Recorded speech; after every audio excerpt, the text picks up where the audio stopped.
El siguiente tema que vamos a ver es la primera parte de wireless. Lo que vamos a ver en esta primera parte solamente es descripción y teoría. La configuración y troubleshooting y más teoría la vamos a ver en la parte 2. Viendo el blueprint, estamos aquí en describir y configurar un cliente de wireless. Viendo un poco más a fondo la parte de wireless, lo que nos piden es describir los componentes y las operaciones de una red de wireless, una WLAN, ver las topologías también, describir los features de los clientes, de la unificación de redes y plataformas de movilidad, por ejemplo CCX y el LWAPP. En la parte 2 vamos a ver esta parte que es configurar un cliente wireless. Ahora, dicho sea de paso, en los objetivos del examen aquí en el blueprint no viene la configuración de un wireless LAN controller. Y es curioso que no venga porque en todos los libros que hay en el mercado para prepararse para este examen sí viene cómo se configura, aunque sea básicamente, pero sí viene cómo se configura un wireless LAN controller. Entonces en este curso también lo vamos a ver. No viene en el blueprint, pero es muy sospechoso de que sí venga en el libro oficial de Cisco, por ejemplo. En el libro oficial de Cisco sí viene cómo se configura un wireless LAN controller. Entonces también lo vamos a ver en el curso, pero eso va a ser en la parte 2 de este curso. Al hablar de wireless tenemos que hablar también de lo que es radiofrecuencia, porque finalmente este es el medio que utiliza la comunicación wireless en la LAN o en la wireless LAN. ¿Qué es la radiofrecuencia? La radiofrecuencia es una señal oscilatoria que es transmitida de un aparato a otro. Ahora bien, el que transmite usa una frecuencia. Esa frecuencia es un valor constante y lo que hace el que recibe es sintonizar esa frecuencia en particular. Cuando hay varias frecuencias similares, son conocidas como una banda. Por ejemplo, lo que son las redes inalámbricas utilizan la banda 2.4 GHz y 5 GHz. Esas son las bandas que utiliza las wireless LANs y se le conoce como banda a un conjunto de frecuencias similares. Cuando se envía una señal de radiofrecuencia, se puede modular de dos maneras, con la amplitud, que es la amplitud modulada, y por frecuencia, que es la frecuencia modulada, o AM y FM. También se tiene lo que son canales. En una misma frecuencia puede haber varios canales y eso lo vamos a ver un poco a detalle más adelante, cuáles son los canales que podemos utilizar. Algo importante que debemos de tener muy presente cuando estamos hablando de radiofrecuencia es de que las señales pueden ser afectadas por objetos que se encuentran entre el que transmite y el que recibe, entre el transmisor y el receptor. Puede haber objetos que afecten la señal en sí. Es lo que vamos a ver adelante, qué es lo que puede afectar y cómo es que afecta cada tipo de objeto. Aquí lo que se representa es un access point. Ese es el símbolo del access point, o ese es como se representa al menos en el mundo de Cisco. Y eso es como se representa una señal de wireless. Bien,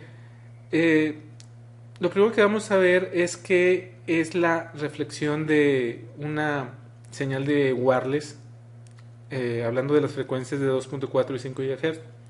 La reflexión es cuando una señal de wireless se refleja, como se ve aquí. Y por lo regular estos objetos, hablando de redes inalámbricas, son aquellos elementos de metal como pueden ser puertas o como pueden ser escritorios o como pueden ser gabinetes.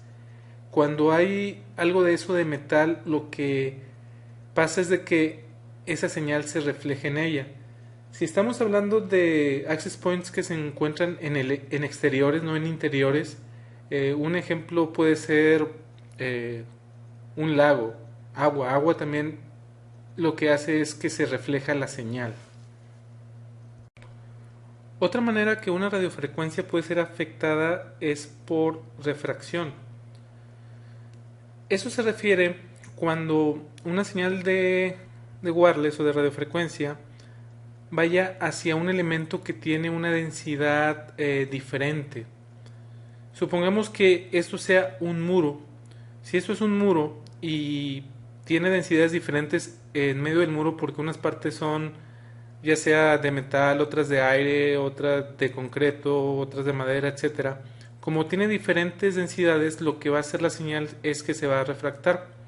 Al tiempo de existir una refracción, lo que va a pasar más bien es de que la señal va a cambiar de ángulo y también se va a atenuar. La señal no va a ser con la misma intensidad que como entró por la pared que cuando sale. Eso es lo que va a pasar en ese tipo de casos en las que hay refracción y como les comento es cuando pasa por un objeto que tiene densidades diferentes. Otra manera que puede ser afectada una radiofrecuencia, una señal de radiofrecuencia es lo que se le conoce como absorción. Y esto es cuando el objeto en el que rebota, bueno en este caso no rebota, sino por la que pasa la radiofrecuencia puede absorber energía. Este objeto que absorbe la energía lo que va a pasar es de que al tiempo de que pase sobre él, la radiofrecuencia va a seguir en el mismo camino pero va a estar atenuada. Un objeto típico es el ser humano. El ser humano lo que hace es absorber la energía y aunque sí pasa, va a pasar un poco más atenuada de como había existido. Esto obviamente puede afectar si de este lado hay un receptor, pues ya la señal ya no está tan clara como estaba antes porque ya está atenuada y esto se le llama como absorción. Otra manera que puede ser afectada una señal de radiofrecuencia es lo que se llama como dispersión. Dispersión se refiere a que cuando llega a cierto objeto, la señal de radiofrecuencia rebota con varios ángulos, con diferentes ángulos, como se puede ver aquí. Por lo regular, el objeto que causa dispersión es un objeto que no es liso, es decir, que sea áspero, o que ese objeto en particular está hecho de partículas muy pequeñas. ¿Cuál podría ser un ejemplo típico de esto? Puede ser tan sencillo como una pared llena de tierra o o una pared llena de arena, por ejemplo. Partículas pequeñas son las que causan este fenómeno de dispersión en las señales de radiofrecuencia. El último que vamos a ver es lo que se conoce como difracción. Aquí no está muy bien representado realmente, pero la idea de la difracción es de que cuando van las señales de radiofrecuencia y se encuentra un objeto que totalmente la tapan, si por ejemplo por acá pudieran pasar también, finalmente un poco más adelante estas dos señales se van a volver a juntar. Obviamente como se van a volver a juntar, la que venía por acá y la que venía por acá, van a ir en diferentes ángulos de como normalmente deberían de ir y a ese efecto se le llama como difracción. Obviamente esa señal ya no es tan buena como la que estaba antes de pasar por ese objeto. Entonces, como les comento, la difracción es cuando un objeto tapa la mitad de la señal, por decirlo de alguna manera, y más adelante se vuelven a juntar, pero ya cuando se juntan de manera equivocada, por decirlo de alguna manera. Es la difracción. Se está poniendo muy de moda el usar antenas wireless para conectar edificios que no están muy cerca. Estamos hablando de edificios que pueden estar hasta, no sé, 10 millas separadas. Aquí se representa lo que viene siendo una antena de tipo dish, una antena de tipo plato, y cuando utilizamos este tipo de topologías o este tipo de conexiones entre edificios, debemos de hablar de algo que se llama Fresnel Zone. Esta es la zona en la que finalmente está pasando la radiofrecuencia. En este caso no es una línea recta. Deben de tener línea de vista como los que ya han estado en campo deben de saberlo, pero no significa de que solamente es una línea muy pequeña, sino hay este tipo de forma que es como la de, no sé, un huevo alargado, en donde la parte que está cerca de la antena es un poco, el radio es un poco más pequeño, en la parte de la mitad es donde el radio está más grande y después se vuelve a ser más pequeño. Esta zona se le llama como Fresnel Zone. Para que funcione correctamente este tipo de conexiones, no debe de haber nada en la línea de vista de aquí, pero también en la zona de Fresnel. Es decir, si aquí hay algo en medio, puede afectar negativamente la radiofrecuencia, la señal de radiofrecuencia. Si tenemos, por ejemplo, como les comentaba, otro edificio aquí en medio entre estos dos, aunque en la línea de vista se vea de que no está estorbando el edificio porque está un poco más abajo, como si está dentro de esta zona de Fresnel, lo que va a hacer es de que la radiofrecuencia en sí se puede desviar o se va a desviar, es un hecho que se va a desviar.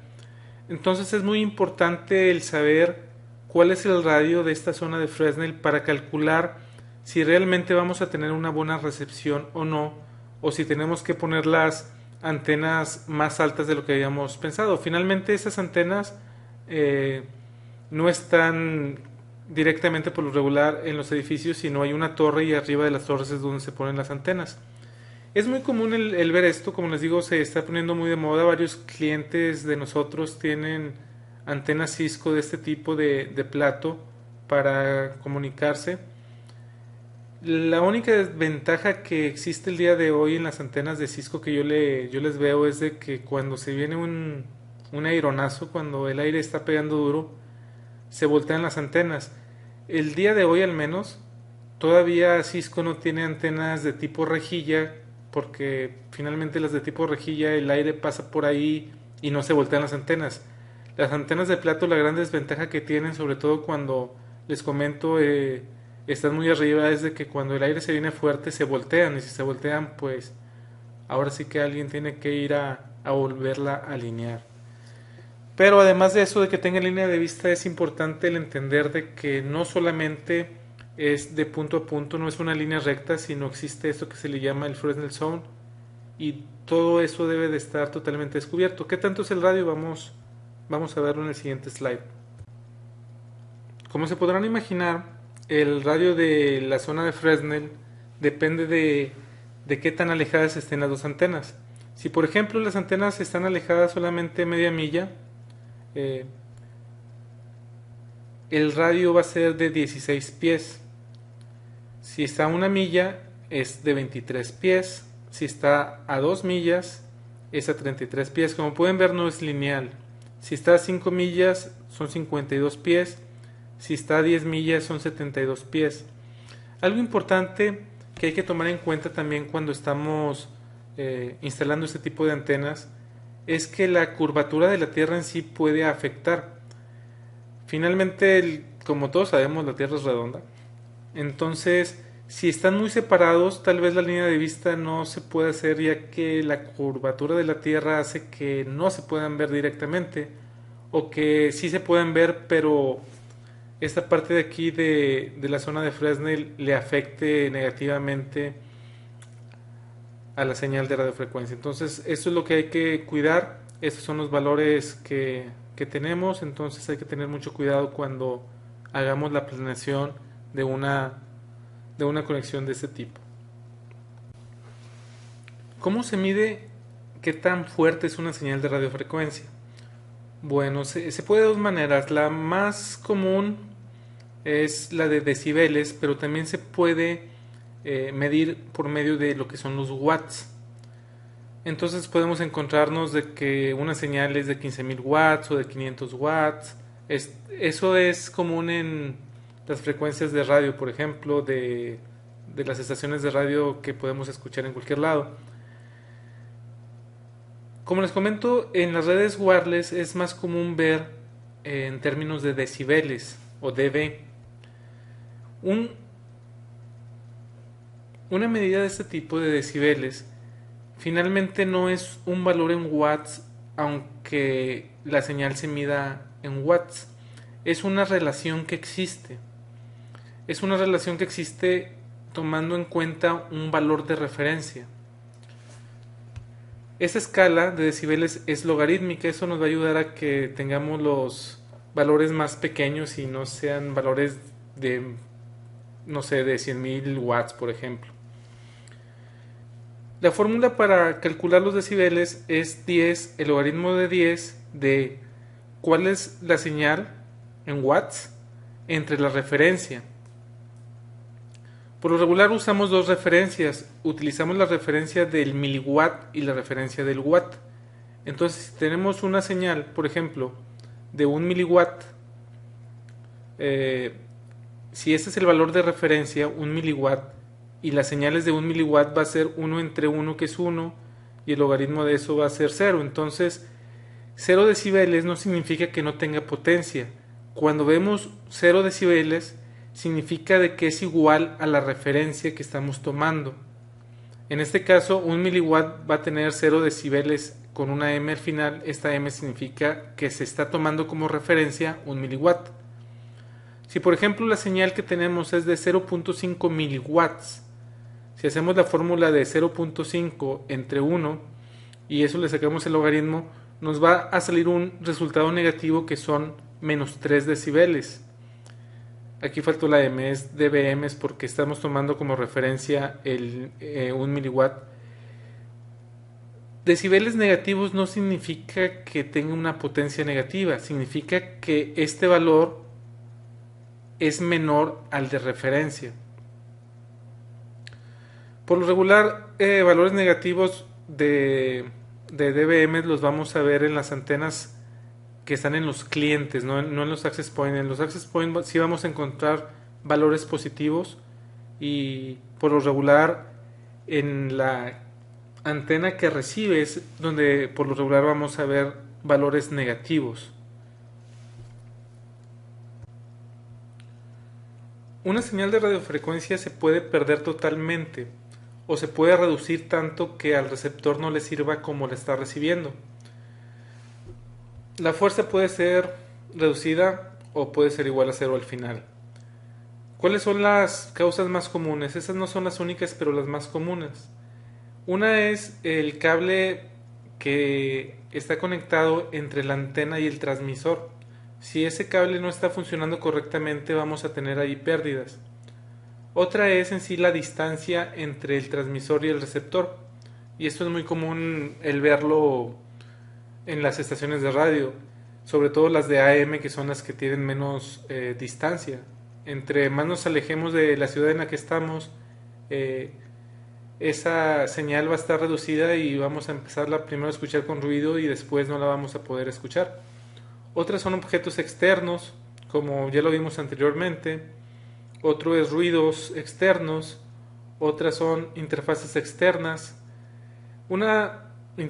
Quiero decir interferencia externa. Por ejemplo, una interferencia externa en el mismo ejemplo del radio es si estamos en medio de dos ciudades y en las dos ciudades hay una estación de radio que utiliza la misma radiofrecuencia, eso es lo que se le conoce como interferencia. Finalmente, en esta lista tenemos que puede también estar mal el cable entre el receptor y la antena del receptor. Si le va sumando cada una de estas cosas, puede que se pierda demasiado la señal. Hay un concepto que se llama, o un término que se llama path loss, y el path loss no es otra cosa más que la suma de todas las pérdidas que se tuvieron desde el transmisor hasta el receptor. Así como podemos perder una señal, podemos también ganar fuerza en la señal. Esto no es mágicamente, esto es por medio de las antenas que tenga el transmisor o el receptor. Básicamente lo que se hace para tener una mayor ganancia en una antena es el que la manera en que mandes la señal sea diferente, que no la mandes hacia todos lados, por ejemplo, de que sea hacia un lugar específico a donde la envíes. De esa manera la energía la puedes hacer que se vea como que si es más, porque simplemente la estás enfocando a lugares específicos en lugar de que sea totalmente abierto. Esto lo puedes hacer tanto en la antena del transmisor como en la antena del receptor. Hay cierto tipo de antenas que se llaman, como dice aquí, isotropic. Ese tipo de antenas lo que hace es eso, el enfocar la energía hacia cierto lugar en particular o hacia ciertos lugares en particular para que haya mayor ganancia. Cuando tú utilizas este tipo de antenas, la medida de referencia ya no va a ser la de dBm, sino va a ser la de dBi, y esta I significa de isotropic. Ahora bien, hay un concepto o hay otro término que es el EIRP, que no tiene nada que ver con protocolos de ruteo. EIRP significa Effective Isotropic Radiated Power. La fórmula para calcular el EIRP es cuál es el poder de transmisión, que está en dBm, más cuál es la ganancia que tiene la antena por ser isotrópica, entonces es dBi, más también cuál es la ganancia que tiene la antena receptora, que también está en términos de dBi, menos cuál es la pérdida que se tiene en el cable. Finalmente un cable siempre va a causar que se pierda algo de señal, entonces hay que tomarlo en cuenta. También tenemos que tomar en cuenta cuál va a ser la pérdida que tiene el cable en decibeles del cable que está entre la antena y el receptor. Y finalmente hay que restar también la sensibilidad que tiene el receptor en la antena. El resultado final lo que nos va a dar es el EIRP. En la página de Cisco, si ustedes buscan antenas, les va a mostrar todos los tipos de antenas que se pueden conectar a los access point de Cisco. La primera antena que podemos ver es la omnidireccional, y esta antena lo que hace es mandar una señal de ese tipo. Si aquí está el access point, este es la manera en la que va a radiar. En la hoja técnica de la antena lo que podemos ver es cuál es la frecuencia que utiliza, en este caso es la banda de 2.5. Podemos ver el poder de la antena, que son 5 watts, y la ganancia. La ganancia en este caso para este tipo de antenas es de 2.2 dBi. Al tiempo de tenerla ahí, eso significa de que la antena es isotrópica, como pueden ver aquí. También lo interesante es ver cuál es la longitud del cable. En este caso es ninguna, porque va directamente conectado en el access point. Por lo regular en un access point puedes poner dos antenas, una que le llaman la del lado derecho y una que se llama del lado izquierdo, como se podrán imaginar. Se puede usar solamente una, pero se recomienda el utilizar siempre las dos antenas en los access points, porque eso hace de que si hay interferencia en el medio, sobre todo de cuando vienen de varios lados, esto hace que lo elimine. Entonces es muy importante saber que en una antena de Cisco, en una access point de Cisco, se pueden conectar dos antenas, y la recomendación es de que se conecten las dos antenas. También la recomendación es de que las dos antenas sean del mismo tipo. Esa es la recomendación de Cisco. Otro tipo de antenas que podemos conectar a los access point de Cisco son unas que se llaman Yagi, que realmente son semidireccionales. El patrón de la radiación es este tipo de aquí. Aquí está el access point. Aquí está la antena más bien del access point, y se puede ver que es como una forma de huevo, y hacia un lado es mucho más fuerte que hacia el otro lado, como se puede ver aquí. Este tipo de antenas por lo regular donde las encontramos son en pasillos. Por lo regular es donde las podemos encontrar en pasillos. Normalmente en producción el 95% de las veces, hablando de antenas que se utilicen dentro de una oficina, van a ser las omnidireccionales, las que vimos anteriormente, pero en el 5% de los casos se van a encontrar tal vez con este tipo de antenas semidireccionales como la Yagi. Esta, por ejemplo, como se puede ver, también trabaja en la misma frecuencia, pero la ganancia es mucho mayor, es de 10 dBi. Entonces, obviamente esta va a tener mayor distancia que una omnidireccional, pero la gran desventaja que se tiene es de que, pues finalmente, solamente va a ser hacia una dirección. El último tipo que vamos a ver, y no es el único porque realmente Cisco maneja como 20 tipos de antenas, es la de tipo plato o de tipo dish. y estas se les conoce como Highly Directional Antennas.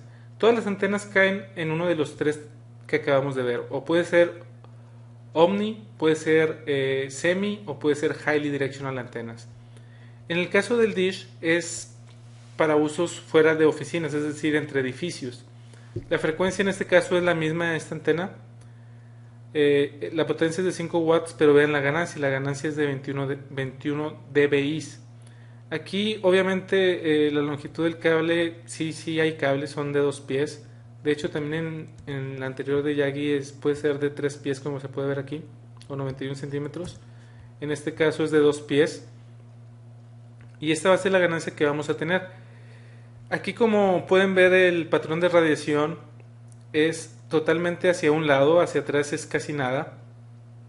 Y finalmente del otro lado vas a tener otra antena de este tipo. Estas por lo regular, como les había comentado cuando veíamos lo de la zona de Fresnel, se coloca en una antena fuera del edificio, y por lo regular está en un lugar muy alto para que no haya ningún problema con interferencias de objetos. Ya que vimos todos los tipos de antenas, lo que vamos a ver ahora son los estándares de las redes inalámbricas. En primera vamos a ver cuáles son las agencias oficiales, por decirlo así, que crean lo que son los estándares de las wireless LAN. La primera es una de Estados Unidos, que es la Federal Communication Commission, y esa es la que finalmente regula cuál es el uso de las frecuencias de wireless.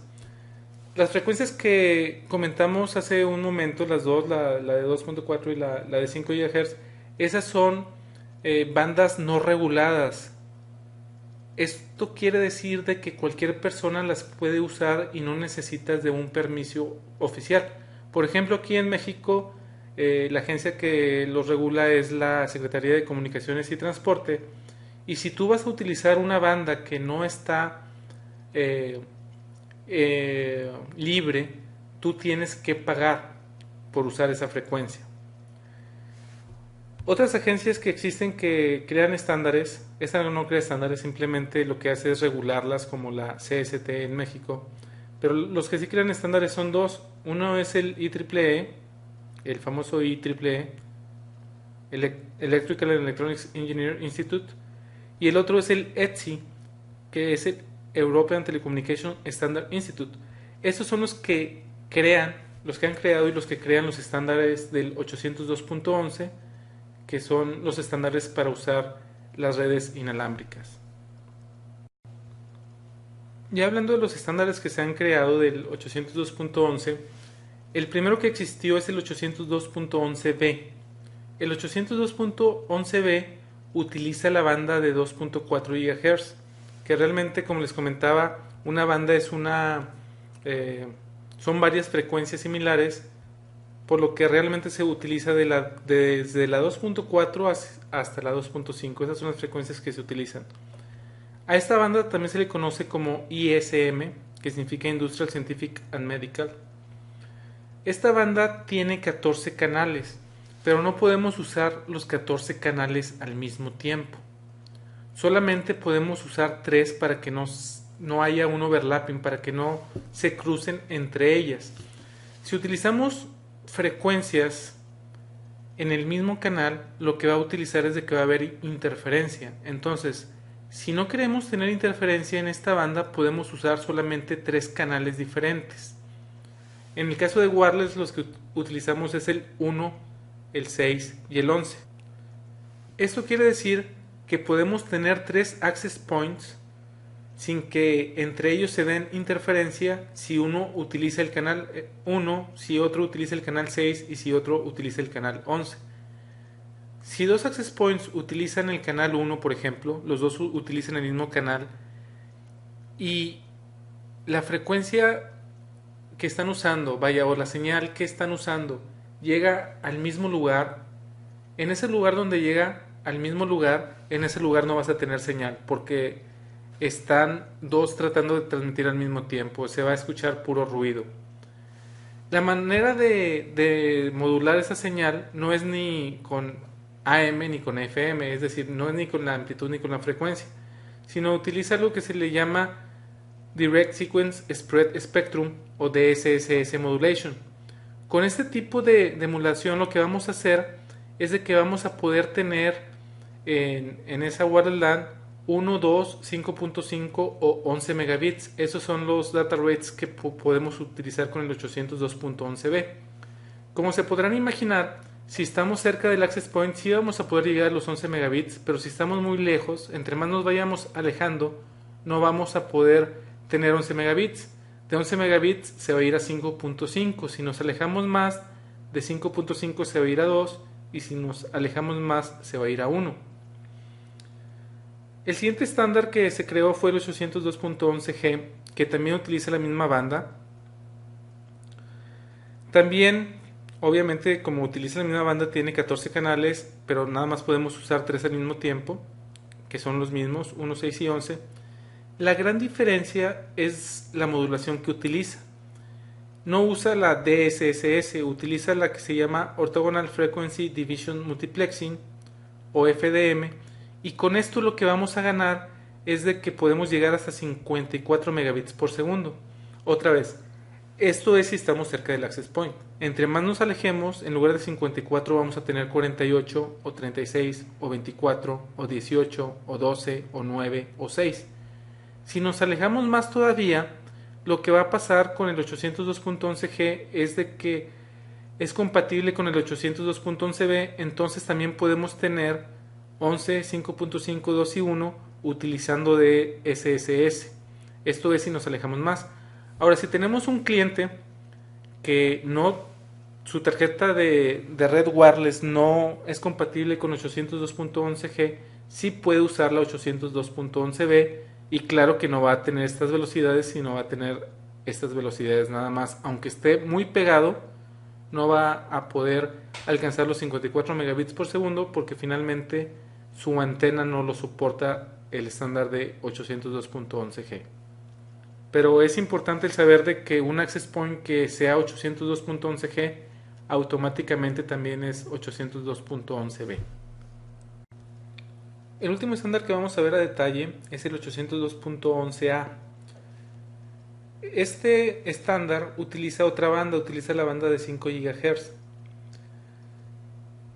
Se divide en 3 bandas la banda de 5 GHz. Una es la lower o es la baja, la media y la alta. Esas son las frecuencias que utiliza cada una de ellas. Para lo que se recomienda cada una de ellas es la banda baja, es para usos dentro de alguna oficina o dentro de alguna casa, es para interiores. La de en medio utiliza tanto para interiores como para exteriores, y la alta solamente para exteriores. En este caso tenemos cuatro canales que no hacen overlapping en cada una de ellas, entonces podemos tener hasta 12 canales diferentes utilizando la 802.11a. Utiliza también la modulación OFDM, y por lo tanto las cantidades de megabits que puede utilizar gracias a esta modulación es igual que la 802.11g, perdón, que es de 54, 48, 36, 24, 18, 12, 9 y 6. Lo interesante de esto es que utiliza una banda diferente a las anteriores, y es una gran ventaja porque la banda que habíamos visto en la B y en la G, que es la de 2.4, esta banda es utilizada por ejemplo por microondas. Así que si por ejemplo en su casa ustedes tienen una red inalámbrica que tengan un modem inalámbrico y utilizan ya sea la B o la GS estándar, no sé si he notado, pero si alguien empieza a usar el microondas, la señal de wireless desaparece. Se quedan sin conexión totalmente. Y esto es porque hay interferencia con el microondas, porque utiliza la misma banda. Ahora, la de 5 GHz también hay elementos que pueden utilizarla. Por ejemplo, los teléfonos inalámbricos. Los teléfonos inalámbricos hay algunos de 5 GHz y hay algunos de 2.4. Los de 2.4 son más baratos. pero la gran ventaja es de que por lo menos no van a tener problemas con el microondas. Ahora, los juguetes que tienen antenas utilizan también estas dos bandas. Entonces, si tienen un hijo y está utilizando su carrito a control remoto, si utiliza el mismo canal que ustedes están usando en su access point de su casa, también pueden tener ruido y los puede desconectar de la red inalámbrica. Como se podrán imaginar, como utiliza diferente banda que la B y la G, un access point que sea 802.11a no es compatible con 1B o con 1G. Ahora, Cisco sí maneja access points que manejan A, B y G, pero como les había comentado, si hay un access point que sea G, automáticamente también es B. Uno que sea A no significa que vaya a ser compatible con B o con G. Hay que tener mucho cuidado al tiempo de comprar un access point, porque si la mayoría de nuestros usuarios tienen antenas en sus portátiles que soportan nada más 802.11b, por ejemplo, y compran una, no va a funcionar. Entonces sí hay que tener mucho cuidado al tiempo de comprar un access point, y si tienen, no sé, 100 usuarios que utilizan nada más el B o el G, entonces el comprar una A no les va a servir de nada. Hay otros estándares que aquí nada más vamos a mencionar, que es el 802.11e, y esto se refiere a la calidad en el servicio para las redes inalámbricas. Está el 802.11i, que agrega bastantes features de seguridad, y está el 802.11n, que seguramente han escuchado de él, y lo que hace es tener mayor ancho de banda que el estándar G o el estándar A. Ya que vimos lo que está detrás, hablando de radiofrecuencia, que esas son las bases de una red inalámbrica, ya podemos ver más claramente cuáles pueden ser las diferencias entre una red alámbrica y una red inalámbrica. En una red inalámbrica, para empezar, como acabamos de ver, el estándar que sigue es la IEEE 802.11. Las alámbricas, por el otro lado, como ya lo habíamos visto también, el estándar es el IEEE 802.3. Una de las grandes diferencias entre una red alámbrica y una red inalámbrica es de cómo se accesa el medio, cómo vas a enviar información y cómo vas a recibir información, cómo vas a evitar de que haya colisiones en el medio. En una red alámbrica se utiliza CSMA, CD, CD es Collision Detected, y una red wireless lo que utiliza es CA, que es Collision Avoidance. Ahora bien, en una red alámbrica podemos tener tanto como half o como full duplex. Si tenemos un hub, va a ser half duplex, y eso quiere decir de que nada más puedes enviar o nada más puedes recibir información. Full duplex, como ya también debemos de saber, significa que puedes estar enviando y recibiendo información al mismo tiempo. Obviamente en una red wireless no puedes enviar y recibir información al mismo tiempo porque estás usando el mismo medio. Más aún, en toda la red wireless nada más puede haber una persona transmitiendo o recibiendo al mismo tiempo. No puede haber dos personas que quieran transmitir al mismo tiempo porque va a haber ruido en la señal. Es por eso de que se utiliza el algoritmo de CSMA-CA. Eso también es importante el tenerlo claro, de que finalmente un access point es como un hub en el que nada más puede transmitir o recibir una señal al mismo tiempo, y esto quiere decir de que no podemos tener muchos clientes de wireless en un mismo access point, porque si eso sucede la red va a ser totalmente lenta. Entonces lo que recomienda Cisco es tener de 20 a 25 usuarios máximo por cada access point. Más de 25 la red simplemente va a estar muy lenta, porque todos van a querer recibir o transmitir al mismo tiempo y no se va a poder. Entonces eso también hay que tenerlo en cuenta. Vamos a ver a detalle cómo funciona el CSMA-CA. CSMA-CA significa Carrier Sense Multiple Access Collision Avoidance. Vamos a ver un ejemplo en el que tenemos 3 computadoras portátiles con wireless, en la que en este momento la primera laptop está transmitiendo y estas dos quieren transmitir. Antes de transmitir, lo que van a hacer es escuchar si en el medio hay alguna señal en ese momento. Si hay alguna señal en ese momento, no van a intentar mandar el frame porque saben que va a haber una colisión, que va a haber interferencia. Entonces, si está transmitiendo, bueno, primero, si no está transmitiendo, obviamente pues pueden tomar el medio en ese momento. Pero si al tiempo de escuchar escuchan que ya hay algo transmitiéndose, lo que van a esperar es de que se termine de transmitir ese frame y luego van a esperar un tiempo que se llama DIFS, que es DFC Interframe Space, que es un tiempo de gracia, por decirlo de alguna manera, que le da el saber de que estar seguros de que el frame ya se terminó de mandar. Después de ese tiempo, lo que va a pasar es de que como estas dos computadoras o estas dos laptops quieren transmitir al mismo tiempo, imagínense si todos estén esperando exactamente a que se termine de transmitir para empezar a enviar. Obviamente, si esto sucede, siempre va a haber colisiones. Entonces lo que sucede es de que cada una de esas laptops va a esperar un tiempo random. RBT significa Random Back of Time, es decir, después de que terminó de transmitir el frame, esperan el tiempo de DIFS.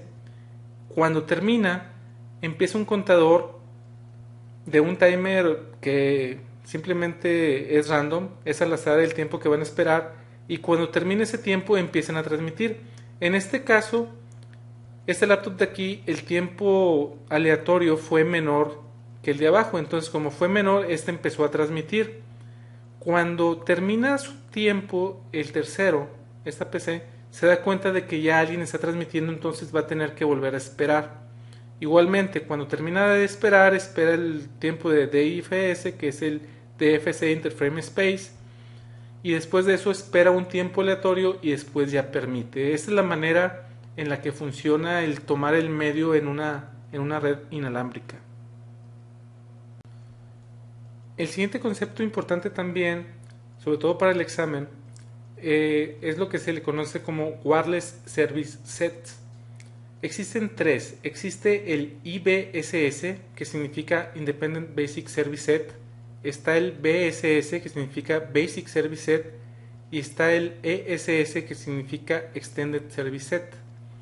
El IBSS también se le conoce como ad hoc, y es cuando existe una conexión entre dos elementos de wireless, pero que no existe un access point. Al access point también se le conoce como DS o Distribution System.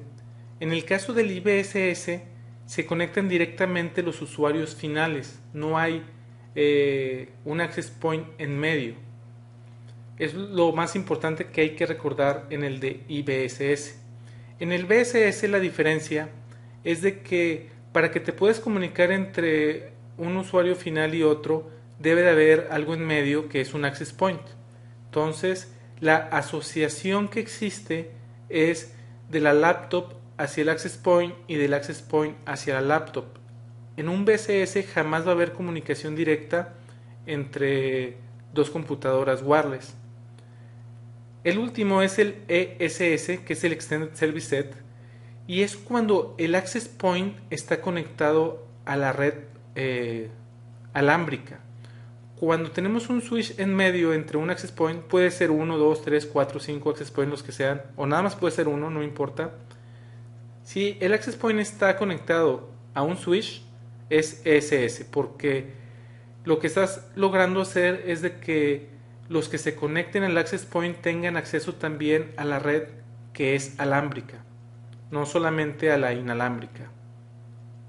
Estos conceptos son importantes para el examen, el saber cuáles son las diferencias entre los tres. Como les comento, el SS Extended significa que está conectado a un switch, no necesariamente que haya dos access points, puede haber nada más uno.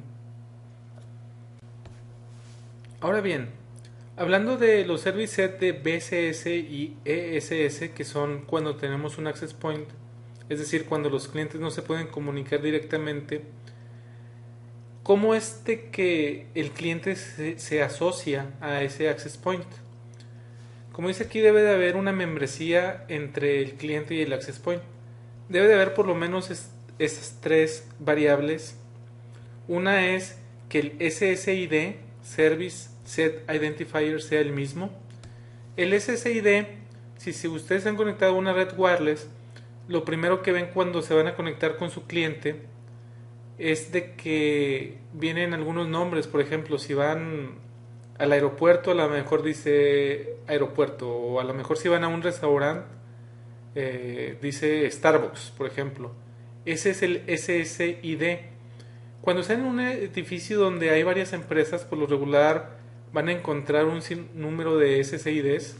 Por ejemplo, se pueden encontrar una que se llama GuestNet, una que se llama NetLearning, en este caso es los ejemplos que estoy poniendo, bueno, acá del SSID.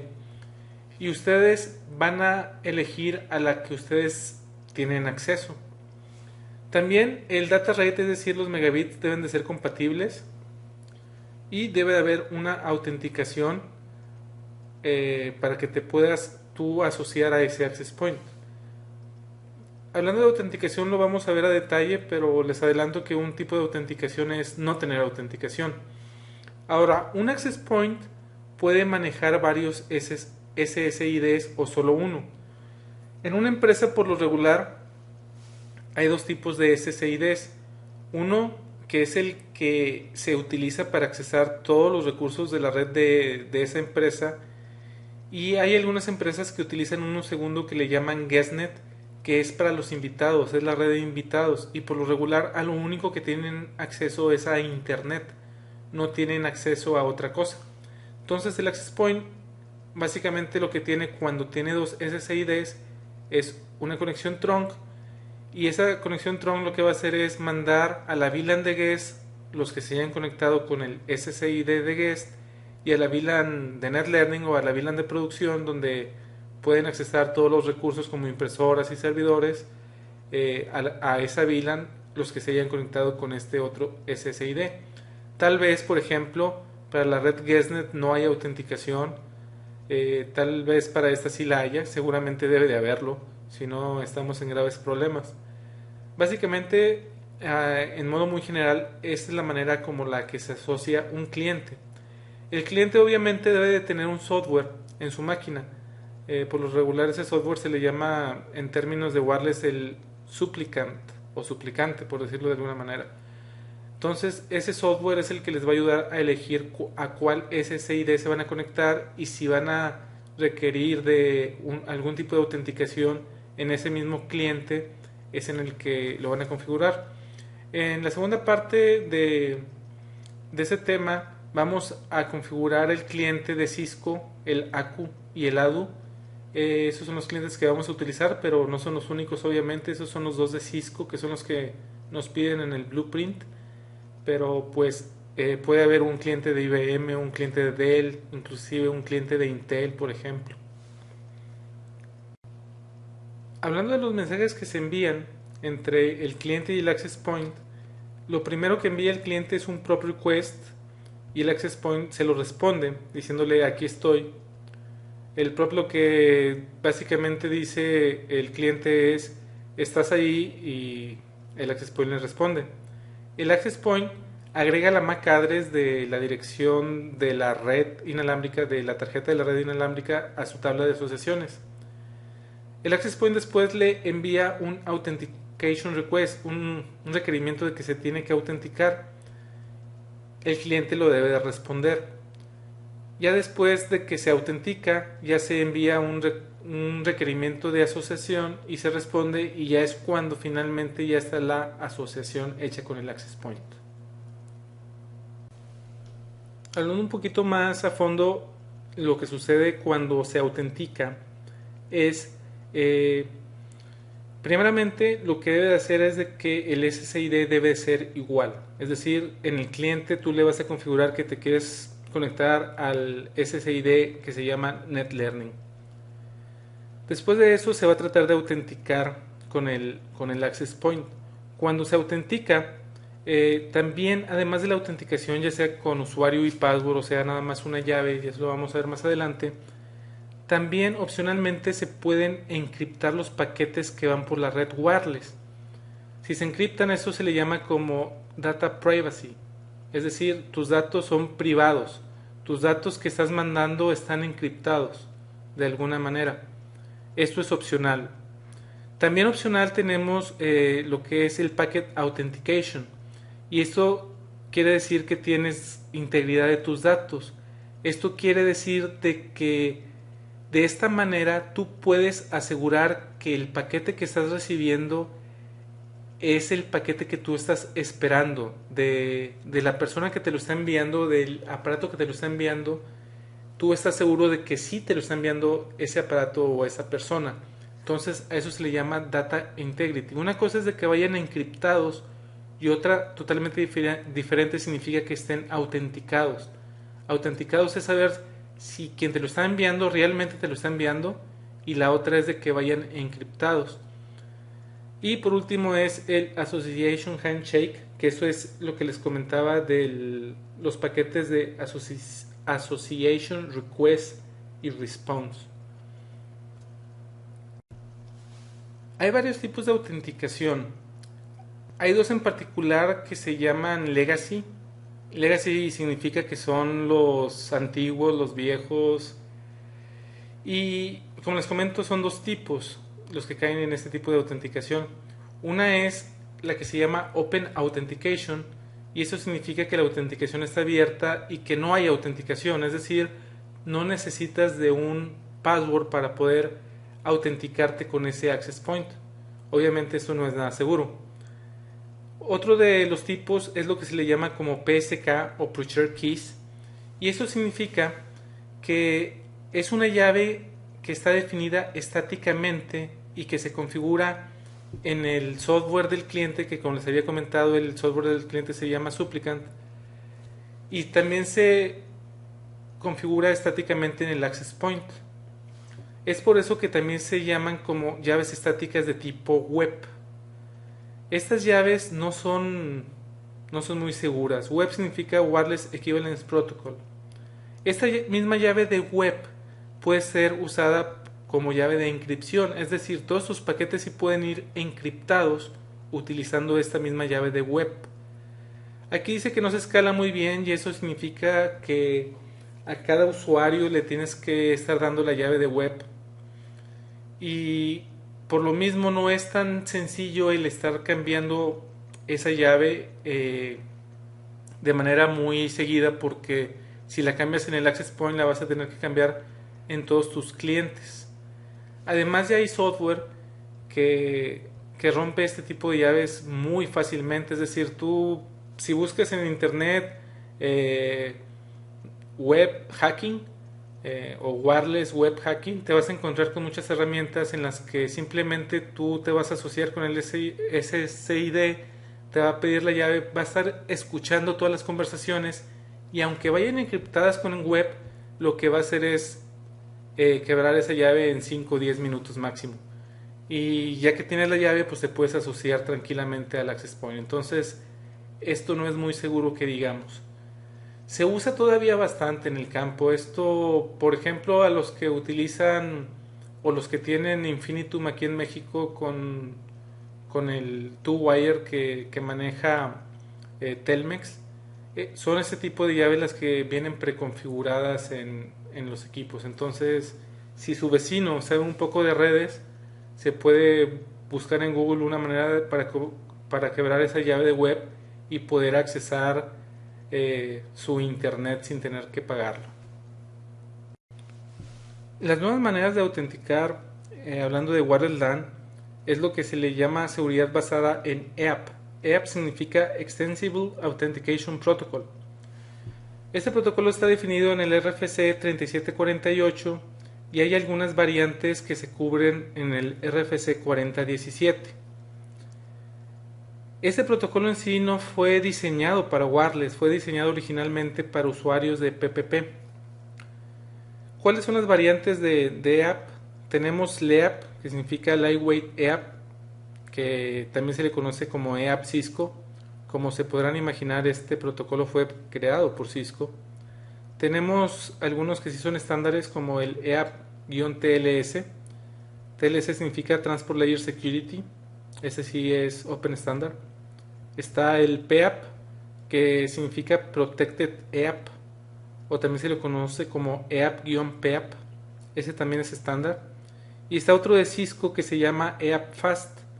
Fast no significa que sea rápido. Ahorita vamos a ver qué significa. Bueno, literalmente significa Flexible Authentication via Secure Tunneling, y ahorita vamos a ver cómo funciona. Pero les repito, no significa de que sea un protocolo rápido. Esto no tiene nada que ver con eso. LEAP o Lightweight EAP o EAP Cisco, como ya les había comentado, fue desarrollado por Cisco. Y básicamente lo que utiliza es una autenticación utilizando un servidor Radius. Radius significa Remote Authentication Dial-in User Server Service. Y eso no es otra cosa más que un servidor que nos va a ayudar a tener una base de datos de usuario y password. De esta manera, una de las grandes ventajas que tenemos es de que el usuario y el password es por persona, es por usuario.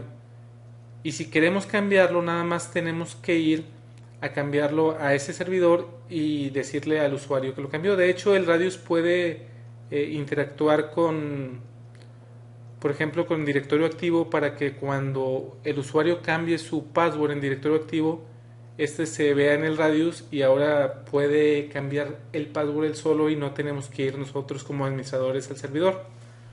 Obviamente el Access Point y el Radius también tienen que autenticarse entre ellos, entonces es importante saber que también existe esto.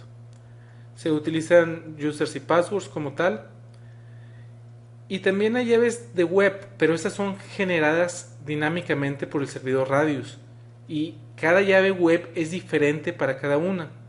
Ahora, estas llaves web, para lo que nos van a servir es para encriptar nuestros datos. Para que los datos vayan encriptados van a usar llaves web, pero como estas llaves web son generadas dinámicamente y se requiere de reautenticación después de cierto tiempo, es muy difícil que alguien nos pueda adivinar esas llaves web, y si lo hacen va a ser por muy corto tiempo. Además, como para poder entrar a la red wireless no solamente necesitas las llaves web, porque esas nada más son para inscripción, entonces lo que significa es de que nadie más va a poder entrar al menos de que tenga un usuario y un password. El otro protocolo de autenticación, o la otra variante de app, la TLS, que significa Transport Layer Security, este está definido en el RFC 2716. Este está basado en Secure Socket Layer SSL. Lo interesante de este protocolo es de que utiliza certificados digitales como credenciales, es decir, no es un usuario y un password, sino es un certificado digital que debe de estar en tu computadora. Eso quiere decir que cada access point y cada cliente debe de tener generado un certificado, y ese certificado debe estar firmado por algo que se le llama como Certificate Authority. Un Certificate Authority, o sea, es un servidor en el que lo que hace es generar certificados y firmarlos, el decir de que sí, eres tú. Entonces, con este tipo de autenticaciones ni siquiera necesitamos users y password, porque finalmente lo que necesitamos tener instalado en nuestra máquina es un certificado que esté generado por esa Certificate Authority o esa autoridad certificadora. Ahora bien, también utiliza llaves web que también son generadas dinámicamente, también para cada cliente, y se utilizan para la encripción de sus datos. Hay una reautenticación que se pide, y esto se hace para que estas llaves de web se generen otra vez y sean otras diferentes. Este protocolo que vamos a ver ahora, que es PEAP o Protected EAP o EAP-PEAP, trabaja muy similar al TLS. También requiere de un certificado digital. También requiere de un servidor de autenticación que es el CA. Pero la autenticación, la diferencia es de que se hace con MS CHAP versión 2, es decir, con el Microsoft Challenge Handshake Authentication Protocol versión 2. En este tipo de autenticación también las llaves de web son generadas dinámicamente para cada cliente va a tener llaves diferentes, y también son utilizadas para encripción, y también hay una reautenticación forzada que se utiliza para generar llaves nuevas. Como pueden ver, es muy parecido. La única diferencia es que la autenticación es por medio de el protocolo MS-CHAP versión 2. El último protocolo que vamos a ver de EAP es el EAP FAST. FAST, como les había comentado, significa Flexible Authentication via Secure Tunneling. Este también fue desarrollado por Cisco. En este el cliente no necesita utilizar certificados digitales. Como funciona es de que se crea un túnel entre el cliente y el servidor de autenticación usando lo que se le conoce como PAC, que es el Protected Access Credential. Esa es la única credencial que se necesita para construir el túnel. Ya cuando el túnel está construido, el cliente utiliza un username y un password, y ya es cuando el cliente ya puede acceder a la red inalámbrica. Igualmente que como los otros, las llaves web también son generadas dinámicamente para cada cliente, es decir, cada cliente va a tener llaves diferentes y se utiliza nada más para la encripción. También existe la reautenticación forzada que hace que el cliente vuelva a pedir unas nuevas llaves. Eso es básicamente para lo que sirve la reautenticación. Otro protocolo de autenticación es el WPA. WPA significa Wi-Fi Protected Access. Este fue desarrollado por la alianza de Wi-Fi o Wi-Fi Alliance. Aquí el cliente puede usar la autenticación usando 802.1x o usar PSK, que son, como habíamos visto, el Pressure Key. Obviamente es más seguro usar 802.1x. Con 802.1x lo que tenemos es de que hay una autenticación mutua entre el servidor y el cliente.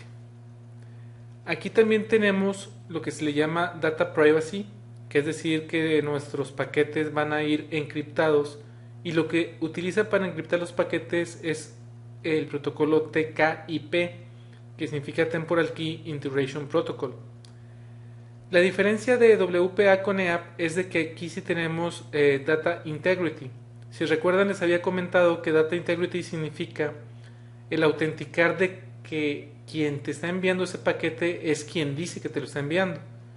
Esto lo logra usando lo que se le llama MIC, que es el Message Integrity Check. Ahora bien, también se generan llaves de web que también son utilizadas para encripción, al igual que TKIP, pero la reautenticación es más seguida que con EAP. De hecho, la reautenticación es por medio de cada paquete que se envíe. Cada paquete que se envía es diferente, tiene diferentes llaves de web. Entonces se podrán imaginar que el tratar de quebrar la llave de web es imposible, porque solamente un paquete lleva esa llave y el siguiente paquete ya va a llevar una llave diferente. Entonces WPA es mucho más seguro de cualquier protocolo de los que hayamos visto hasta ahora. El otro protocolo, que este es el último que vamos a ver de seguridad, es el WPA2, que significa Wi-Fi Protected Access versión 2. También fue desarrollado por la alianza de Wi-Fi, y ese está basado en el estándar 802.11i. Este también utiliza Data Privacy usando TKIP igual que WPA, pero la diferencia es de que tiene compatibilidad con AES, es decir, también podemos usar Advanced Encryption Standard. Otra cosa importante es de que utiliza PKC, que se le llama como Proactive Key Caching, y esto nos va a servir de mucho para cuando hacemos roaming de APs. Roaming de AP significa de que si la laptop en la que estoy trabajando estoy asociado con un access point y ya me asocié con él, cuando me mueva, lo que normalmente pasa es de que me asocio a otro access point que ahora está más cercano a mi nueva localidad, y se vuelve a reautenticar. La diferencia es de que si usamos PKC, esa reautenticación no sucede. Cuando te reautenticas finalmente, si no utilizas PKC, va a haber un momento en el que no estás asociado a ningún access point y vas a perder conectividad. Entonces la gran ventaja de usar PKC es de que esto no va a suceder. Es decir, no importa que hagas roaming de access point, de que cambies de un access point a otro, de que cambies de una célula que sirve a ese access point a otra, no te tienes que volver a autenticar desde el principio. Solamente te autenticas en el primer AP, y si de ahí te empiezas a mover de AP y todos utilizan WPA2, no vas a necesitar reautenticarte, y esto lo que significa es de que no te va a desconectar y conectar, y puedes perder, no sé, si por ejemplo estás bajando un archivo de internet, en ese momento en el que te cambias, si de donde lo estás bajando se pone muy roñoso y al tiempo de que te desconectes ya no, esa sesión de TCP se pierde, pues vas a tener que volver a empezar desde el principio. En cambio, si utilizas PKC no te va a pasar eso. Cisco finalmente se da cuenta de que no necesariamente todo en tu red es Cisco. Probablemente tengas un access point de Cisco, pero tu tarjeta de red inalámbrica no sea Cisco, y de hecho es en el 95% de los casos en el que tienes un tipo de red inalámbrica diferente a que sea Cisco, y si te quieres conectar a un access point de Cisco debes de seguir ciertos estándares, por decirlo de alguna manera. Lo que hace Cisco es tener un programa que se llama Cisco Compatible Extensions o CCX, en el que declara que ciertos tarjetas de red, por ejemplo, sí son 100% compatibles con los access point de Cisco. Hay varias versiones de CCX, está desde la versión 1 hasta la versión 4, y la diferencia es de cuáles son los features que soporta.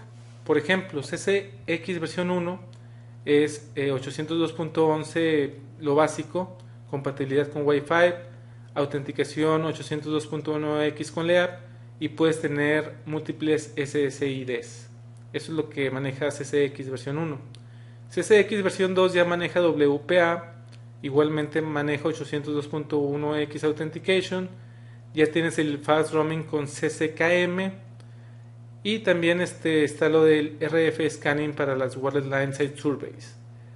CCX versión 3 maneja WPA2, incluye encripción AES, ya maneja la autenticación EAP Fast, y también maneja los estándares de calidad en el servicio, que es el 802.11 de QoS.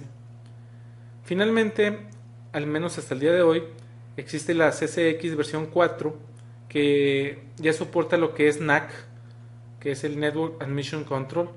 NAC es varios elementos de red que te ayudan a decir si tu red, más bien si tu PC que quiere entrar a la red está en buenas condiciones. Es decir, te checa que si el antivirus lo tienes instalado, si los últimos parches de Windows los tienes, etcétera. Eso es lo que hace NAC. Y ya el CCX versión 4 lo soporta, hablando de redes inalámbricas. También está el Call Admission Control para cuando utilizas voz sobre IP. También te reporta métricas de voz sobre IP. Ya tiene un mejor roaming. Y también ya tiene lo que es RFID, que es el Radio Frequency Identification. Este slide nos va a servir para dos cosas. Una, para ilustrar qué es lo que pasa cuando en un, no sé, por ejemplo, en el piso de un edificio tenemos 6 access points. Aquí es importante notar, en este caso estamos con 802.11b, por ejemplo, en el que podemos usar 3 canales. Entonces tenemos el canal 1, el 6 y el 11. Algo importante que debemos de tener muy en cuenta es de que el canal 1 que está aquí no puede tocar en ningún momento la cobertura del canal 1 que está acá. Si esto de aquí tocara en algún punto este otro access point de ese canal, en ese punto en particular habría ruido en la señal. Y si hay ruido no va a haber comunicación, va a ser un triángulo de las Bermudas en nuestra red inalámbrica. Entonces eso es lo que hay que cuidar, que los canales no hagan overlapping en ningún lado.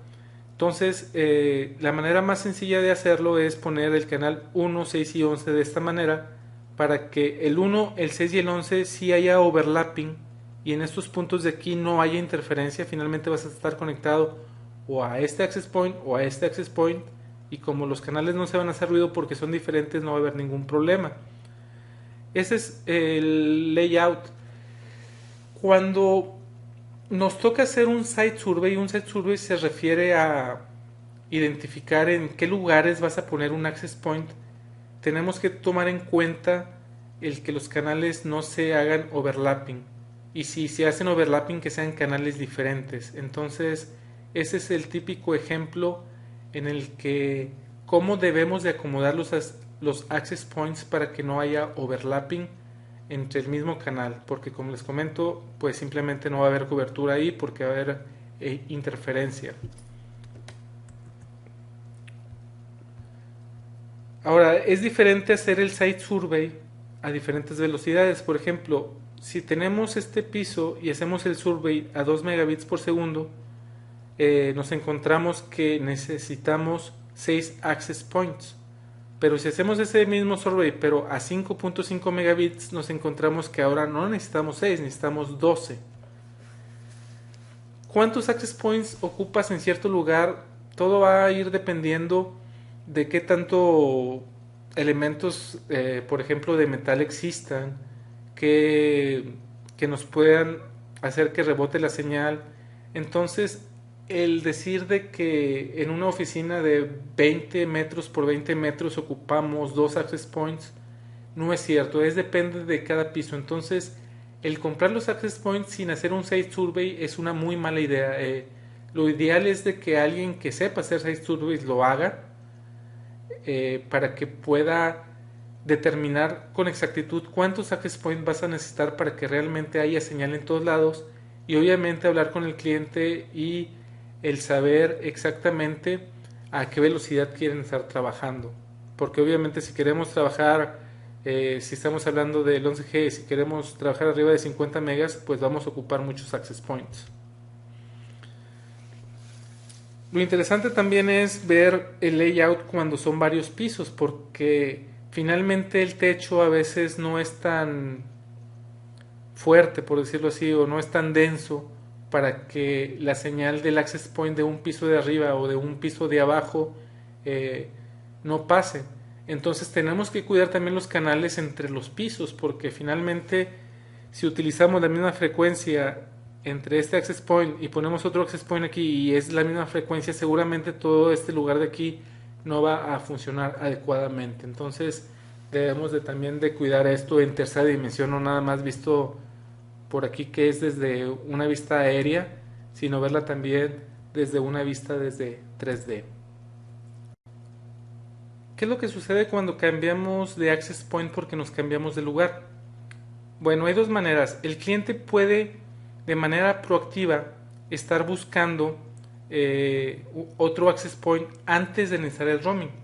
¿Cuándo ocupas roaming? Ocupas roaming cuando la señal que te está llegando del access point que estás asociado ya no es buena. Entonces, por lo regular, tú en el software del cliente hay una opción en la que dices si quieres que sea agresivo para cambiar de access point o no. Si quieres ser muy agresivo, entonces va a estar buscando en cada momento el access point. Ahora, el que lo esté haciendo de manera agresiva significa que finalmente tiene que dejar esa frecuencia en la que está por un momento y buscar otros canales, o dejar ese canal más bien y buscar otros canales de otros access points. La otra manera de que el cliente puede estar configurado es de que solamente va a intentar hacer el roaming cuando lo necesite, es decir, cuando el access point al que está asociado ya perdió la conexión con él. Entonces ese es el otro lado de la moneda. Hay clientes que se pueden configurar que ni sean tan agresivos ni sean tan pasivos, sino un término medio. ¿Cómo se hace la decisión? Pues es que tan fuerte está la señal, la calidad de la señal, un término medio extraño que es access point beacons, que es ruido también, colisiones o interferencia. Estas son las decisiones por las que puede un cliente decir si se va a cambiar de access point o no. Ahora, el cliente puede escanear de dos maneras: de manera pasiva, que solamente está escuchando si hay access points o no en otros canales, Y la otra manera es de manera activa, en la que además de estar escuchando también manda prop request para tratar de irse a otro access point. Como les comento, si hace esto, finalmente para poder mandar un prop tiene que dejar el canal en el que está, entonces va a haber un momento en el que se va a desconectar y se va a intentar buscar otro access point.